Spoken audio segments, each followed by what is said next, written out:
Good morning, world. Welcome again to our online preaching. Wherever you are, join with me and let us study the Word of God. Let the Word of God remind us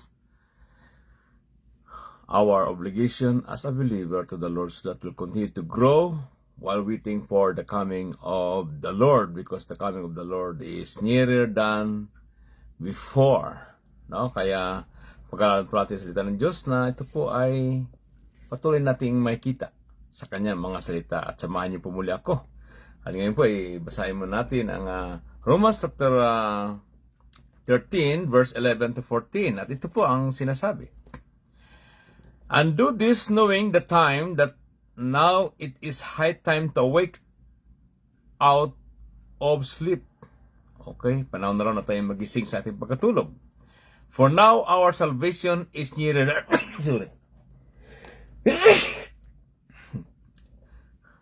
Is nearer than when we first believed. The night is far spent, the day is at hand.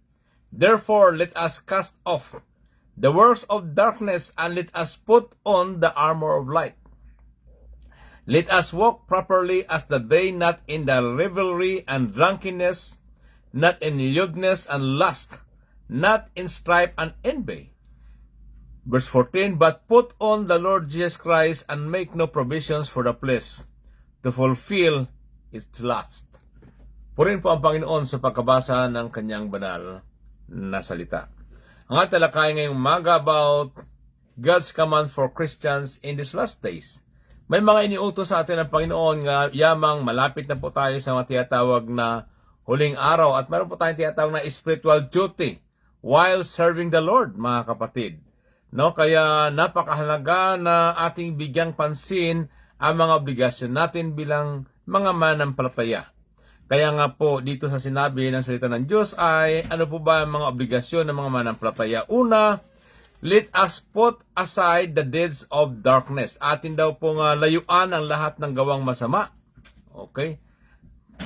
Gawang masama na ayon sa salita ng Diyos ay malapit na pong dumating ang Panginoon. Kaya word na night refers to the present evil time. No? Sabi nga dito ng Word of God, and do this knowing the time that now it is high time to wake out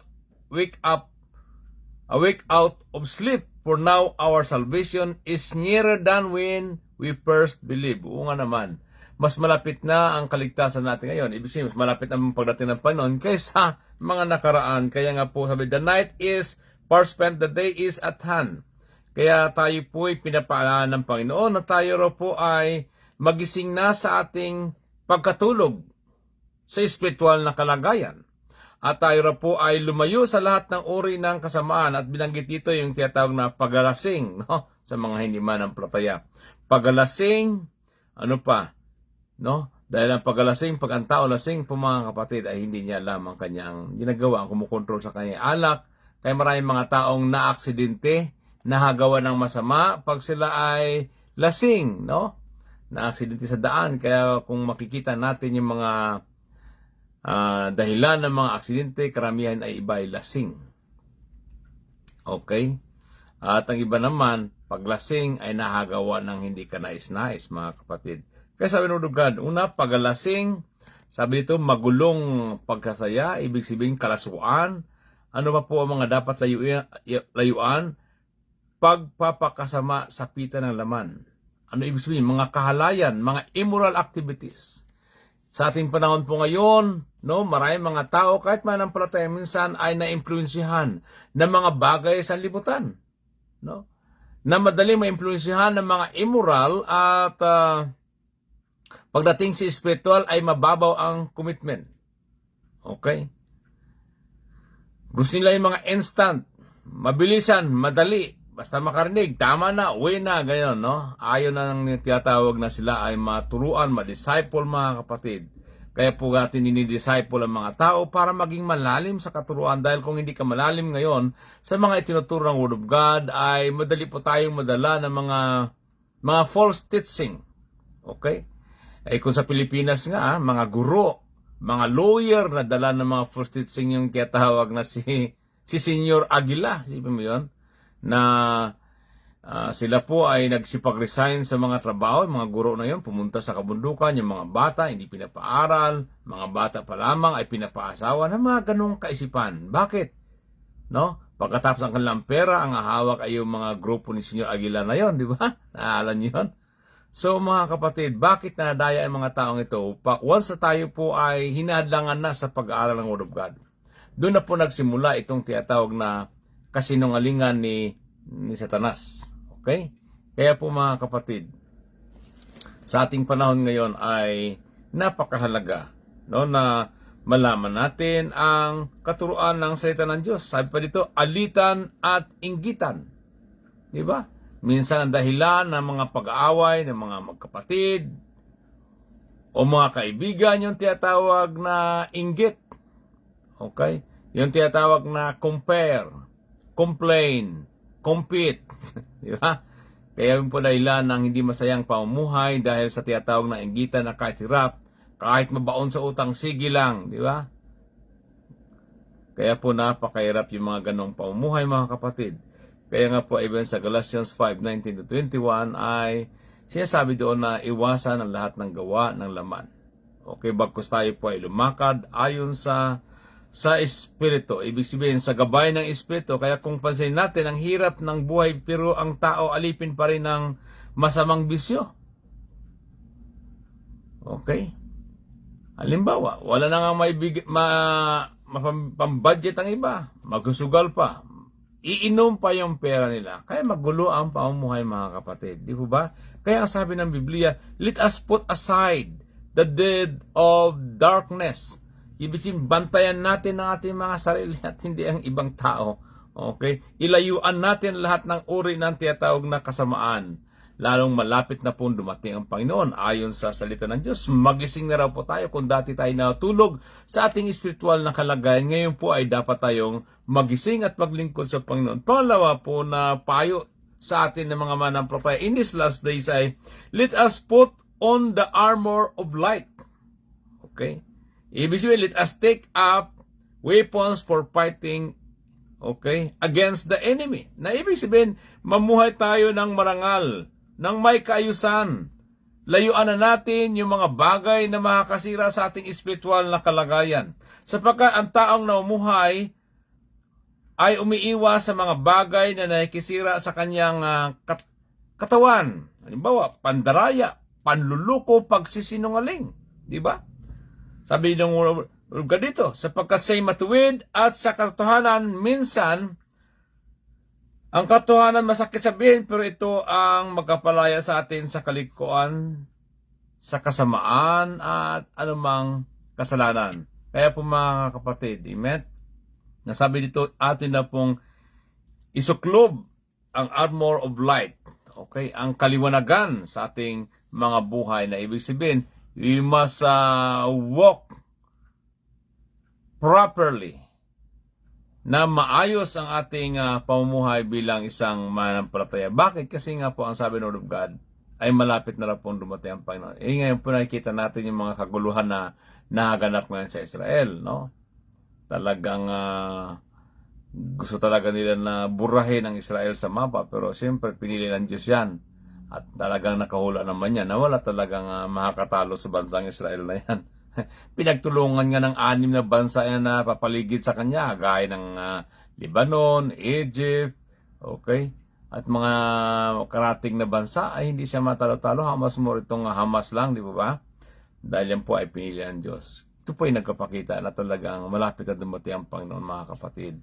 Kaya nga sabi ng Biblia na malapit na dumating ang Panginoon ngayon kaysa sa dati. Totoo nga naman, nung panahon pa ng Apostle Paul ay ilang taon na nakaraan mo. I think mula na 2,000 years ago na. Di ba? Ay ano na ngayon. So, lalo na po mga kapatid. Kaya nga po dito, ito yung paalala sa atin bilang mga manampalataya.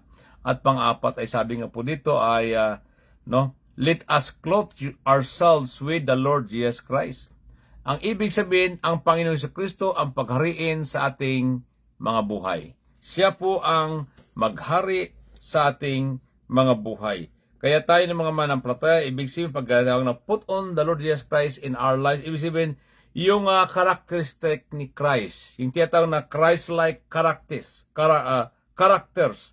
Iyon po ang makita sa atin yung tawag na truth, righteousness, peace, humility, di ba? Yung faithfulness, yun po ang karakteristik na ating Panginoon Kristo. Kaya nga sabi, put on, okay? O clothe yourselves in the Lord Jesus Christ. Nating isuklob yung tinatawag na katangian ng Panginoon bilang mga manampalataya, mga kapatid. Amen? Sa ating mga buhay, isuklob daw po natin yung katangian kung anong mayroon ng ating Panginoon. At dito po na paano po natin gawin ito? We identify with Christ, no?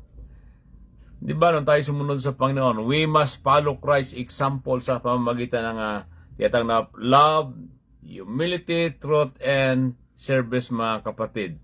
Kaya po napakahalaga sa ating panahon ngayon. Okay, na mamuhay tayo ayon sa nais ng Diyos. Patuloy tayong maglingkod sa Kanya. Patuloy tayong dumalo sa ating mga panambahan upang tayo po'y mapalakas. Amen? We don't know what will happen for us for tomorrow. Kagaya na sinasabi ko nga, minsan, bago tayo matulog, marami tayong mga pangarap sa buhay. Mga plano na, ganitong gagawin ko, bibili ako ng ganito, di ba? Pero we don't know kung ano po ang kasunod, mga kapatid. Di ba? Kahit sa pagising natin na ngayon, marami tayong mga dapat gawin, pero we don't know kung sa paglabas natin o sa pagtulog natin umaya ay kung ano mangyayari sa atin. Mga kapatid, hindi lamang doon, kundi napakahalaga po na sa pagdating ng ating Panginoon tayo po ay nakahanda sapagkat ang ating Panginoon po ay, sabi nga doon, malapit na nga po siyang dumating, mga kapatid. At napakahalaga na ngayon pa lamang tayo po ay naghanda sa kanyang muling pagbabalik. Kaya nga ito yung mga utos sa atin in these last days. Magmahalan tayo, magtapat tayo, sumunod tayo sa ating Panginoon, magpakatibay tayo sa ating mga pananampalataya. Ano man mga pagsubok, mga kapatid, alam natin na sa Diyos ay walang imposible. Ang Diyos po ay laging may solusyon sa atin. Amen. Ano man pong kinakaharap mo ngayon? Yes. Ang mahalaga ang pagsumakitan natin ay ang paglingkod sa Diyos. Na ano man mga kahirapan na yan ay hindi tayo mahadlangan. Bagkus tayo ay nagpapatuloy. Amen. Sa pag-alam natin na tayo po ay hindi pababayaan na ating Panginoon. Kaya we must, sabi nga doon, isuklob natin ang,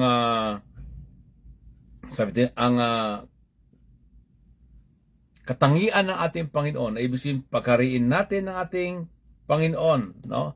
Na ibig sabihin, we must wait also Christ faithfully. Na tayo po'y maghintay sa Panginoon na mayroong tinatawag na katapatan. Anytime. Kumbaga sa mga biyahe ay lagi ka nakahanda. Diba? Hindi yung sa ka na biyahe, saka ka na maghanda, paalis na. Maiwan ka sa biyahe, mga kapatid. Ganun po sa atin, mga kapatid. Araw-araw, sa pagising natin, sa pagtulog natin, baka mamaya ay kalabitin lang tayo, sabi nga di ba? Mabuti kung kakalabitin pa. Ay ang pagdating ng Panginoon ay tiyatawag na isang kisap mata. Pag isang kisap mata natin, sabi ng 1 Corinthians 15:52, ay papalitan yung ating katawan na nasisira ng katawang hindi nasisira. At makakasama natin ang Panginoon sa kanyang kalangitan. Kaya po mga kapatid, no? Let us follow the commands of the Lord Jesus Christ before it's too late. What happened? Diba? Kung tayo po hindi nakapaganda, naala ba yung kwento doon sa panahon ni Noah? Kung ating basa sa Matthew 24. Diba? Habang siya Noah ay sinabi ng Panginoon, okay, magtayo ka ng arka. Dahil gugunawin ko ang mundong ito sapagkat napakasama ng mga tao. Diba? Sipin mo yung arka, nandun lahat ng sukat. Hindi po madaling gawin yon. Ilan lamang sila? Diba? 8. Okay? Yung anak niya Noah, Shem, Ham, and Japhet, at ang kanilang mga asawa, at itong asawa rin ni Noah, mga kapatid. Kumbaga sila, hindi natin alam kung kumuha rin sila ng mga gawa, maaaring kumuha din sila, siyang bayaran nila para gawin yon. Pero isipin mo yon. Ilang taon nilang ginawa yung 120 years, lifespan ng tao yon. Pero hindi sila nagsawa sa kanilang paglilingkod. Isipin mo, totoo kaya itong magbabahay? Hindi naman sila nakita ng matinding baha ng panahon iyon. Diba?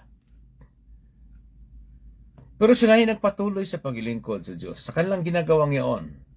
At tama nga, sa tamang panahon, okay, bago mangyari itong tinatawag na pagunaw, ay Inutusan din ng Panginoon si Noah na yun ang mga hayop na nakasulat doon. Okay, yung mga malilinis, kasama rin ng mga maruming hayop ay isinama na rin nila doon.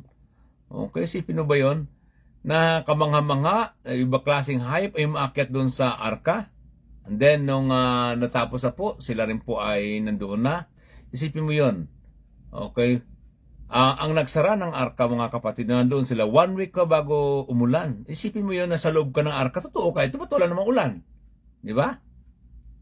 Ang Panginoon na nagsara ng arka. Pero ang mga tao, sabi ng Word of God, 120 years na nangaral si Noah, walang nanampalataya sa kanya. Isipin mo, 120 years?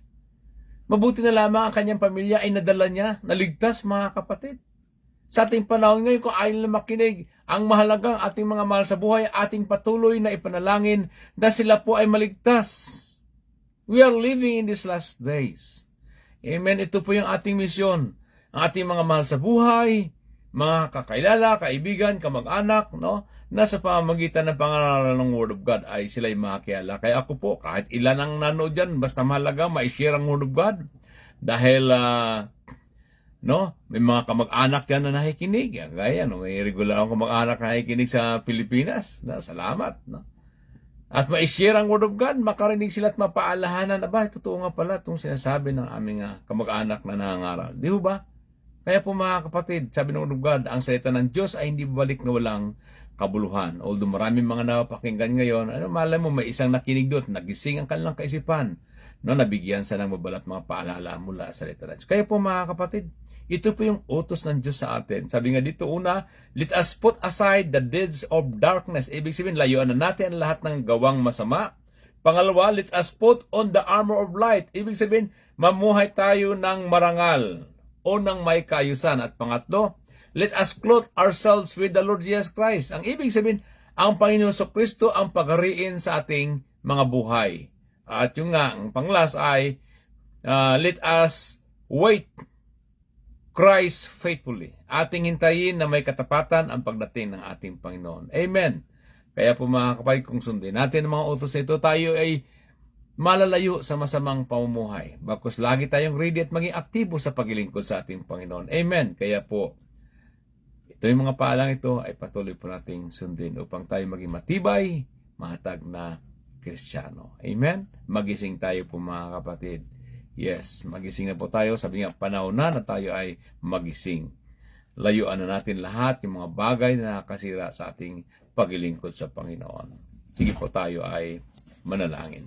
Dakilaw pa lang Diyos, ngayong umaga kayo po ay nagpapasalamat sa mga paalam mo sa amin ngayong umaga. Tulungan niyo po kami, O God, na mamuhay ayon sa iyong mga salita at layuan namin lahat ng gawang masama at kami po ay mamuhay ng marangal, may kaayusan, at kami po, Panginoon, ay paghariin ka sa aming mga puso, at kami rin po, Panginoon, ay tulungan mo na maghintay ng may katapatan sa iyong muling pagbabalik. I-bless mo po, Lord, ang mga kasama namin ngayong umaga. Ano po ang kinakaharap nila mga problema? Ang mahalagang problemahin namin, ang isipin namin, ang aming spiritual na kalagayan, Panginoon. Kaya Lord, i-bless mo mga kapatid namin ngayon na nakasama namin ngayon sa pag-aaral ng salita. Ikaw ang patuloy na magpalakas at patag sa kanila. At kung sila mo po, Lord, ay may sakit, bangunin sila sa kanilang mga higaan. At kung sila ay financial pangangailangan, I pray for financial breakthrough, Panginoon, sa kanila, O God. At patuloy mong, Lord, i-bless ang BCI family na ginagamit mo upang kami patuloy na makapangaral ng iyong mga salita. O God, salamat, Panginoon, sa buhay ng aming mga kapatid, Panginoon, na ginagamit mo, Lord. We pray na ikaw magpalakas, magpahatag, lalo sa aming paglilingkod sa iyo, Panginoon. O God, salamat po at patuloy namin pinagkatiwala sa iyo, mga anak mo, wherever they are, sa Pilipinas man, dito man sa Canada, yung mga nagkatrabaho, Panginoon, ingatan mo sila, Panginoon. Yes, nagkatrabaho sa bahay, sa opisina, sa mga factory, sa mga pag-aalaga ng matanda, Panginoon. Yes, O God, at we pray po, Lord, sa bansang Israel, Lord, na proteksyonan mo ito laban sa mga manakop ng mga terrorist, Panginoon, namin na sila hindi magtagumpay. Ang dalangin namin, ingatan yung mga bata at mga tao, mga sibilyan na nakipinsala, Lord, dahil sa girang ito, Panginoon. Kaya, Lord, alam namin na ingatan mong lahat ng iyong mga anak, O God. Thank you for our prayer, thanksgiving in Jesus' name. Amen. God bless everyone. Thank you po sa inyong oras at panahon sa pakikinig ng salita ng Diyos. Pagpalain po kayo hanggang sa susunod na araw po ulit. Amen. Salamat po.